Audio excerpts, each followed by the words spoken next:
Good day. I'm Cori Coffin. We're coming to you with breaking news as a massive winter storm hits the East Coast. It's expected to be one of the biggest blizzards in years, with some areas preparing for up to 2 feet of snow. Right now, states all along the East Coast are under states of emergency, with some travel bans in effect, closing roads to non-essential traffic and halting public transit. Officials are urging people to stay inside. Region schools are closed tomorrow as well. Conditions are expected to deteriorate tonight into the morning.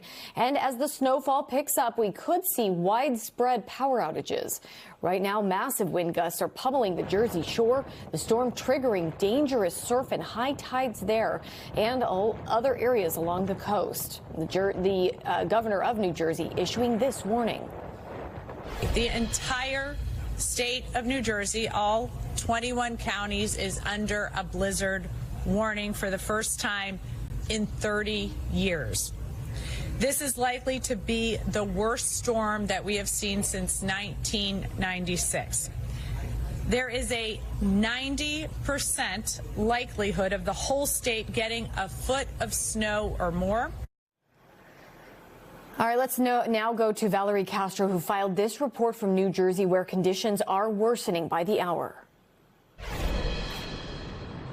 We're here in Long Branch, New Jersey, along the Jersey Shore, where the eastern portion of New Jersey is expected to see some of the highest snow totals from this storm, as well as high wind gusts expected between 50 and 70 miles per hour. Things expected to only get worse throughout the evening. The sheriff of Monmouth County says they are prepared. They are telling hospital workers to spend the night at hospitals so they can be there in the morning and not travel on the roads. There will be a travel ban in place throughout the evening, as well as in New York City. The sheriff telling us that if this storm is anything like the blizzard of 1996, that's the last time that New Jersey was under a full blizzard warning. He says they have their work cut out for them for the next 24 hours. Again, urging people to stay off the roads and stay home.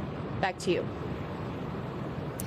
All right, Valerie, thank you. And before we go, we should note the storm is already causing chaos at airports nationwide.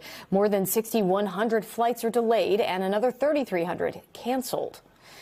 That concludes this breaking news report. We will have more on this story as it develops right here on NBCNews.com and NBC News Now. We thank you for watching, and remember, stay updated on breaking news and top stories on the NBC News app or watch live on our YouTube channel.